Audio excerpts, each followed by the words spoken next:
അനേക ജന്മ സംപ്രാപ്ത കർമ്മബന്ധ വിദാഹിനേ ആത്മജ്ഞാന പ്രദാനേന തസ്മൈ ശ്രീ ഗുരവേ നമഃ.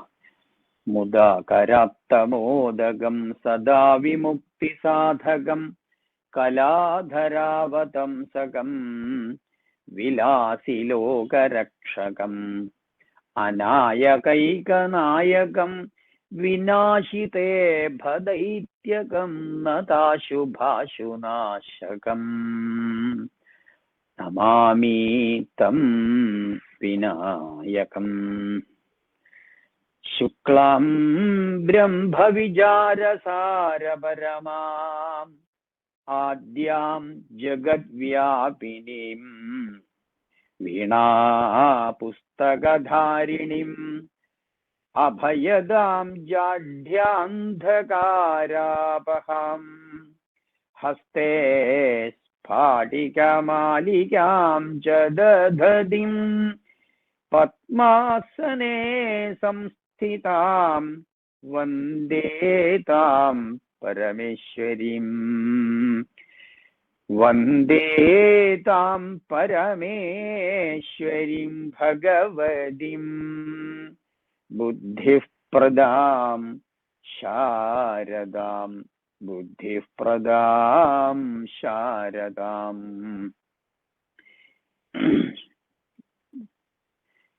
ഓം മാതർമേ മധുകൈടഭാഗ്നിമഹിഷ പ്രാണാപഹാരോദ്യമേ ഹേലാ നിർമ്മിത ധൂമ്രലോചനവധീ.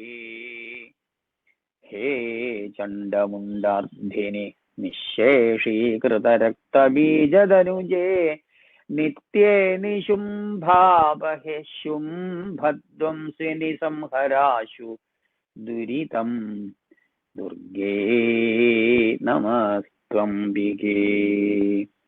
ശ്രീ മഹാദേവ്യൈ നമഃ. ഒരിക്കൽ കൂടി സ്വാഗതം. നമുക്ക് വ്യാസ ഭഗവാൻ 18 പുരാണങ്ങള് നമുക്കായിട്ട് തന്നിട്ടുണ്ടല്ലേ. 18 പുരാണങ്ങൾ.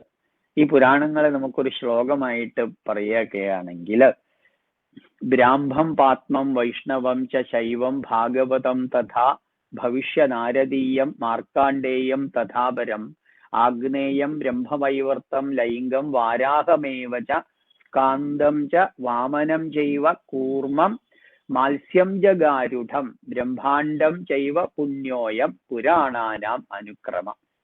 ഇങ്ങനെ പുരാണങ്ങളുടെ പേരുകളൊക്കെ ചേർത്തിട്ട് ഒരു ശ്ലോകം. അപ്പൊ അതില് 18 പുരാണങ്ങൾ അത് ഉൾപ്പെടുന്നുണ്ട്.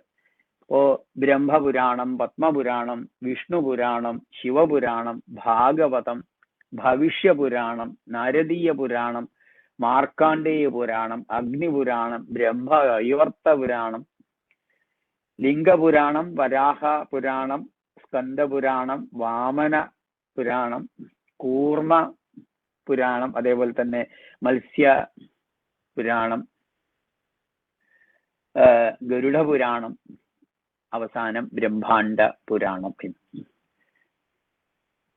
നമ്മളുടെ ഉപാസ്യ ദേവതയായ ലളിത ത്രിപുര സുന്ദരിയെ കുറിച്ച് വർണ്ണിക്കുന്ന ആ ലളിത സഹസ്രനാമം, ആ സ്തോത്രമാല, അല്ലെങ്കിൽ ആ മന്ത്രരത്നം, അല്ലെങ്കിൽ ആ സ്തോത്ര രത്നങ്ങള് ഉള്ളത് ബ്രഹ്മാണ്ഡ പുരാണത്തിലാണ്.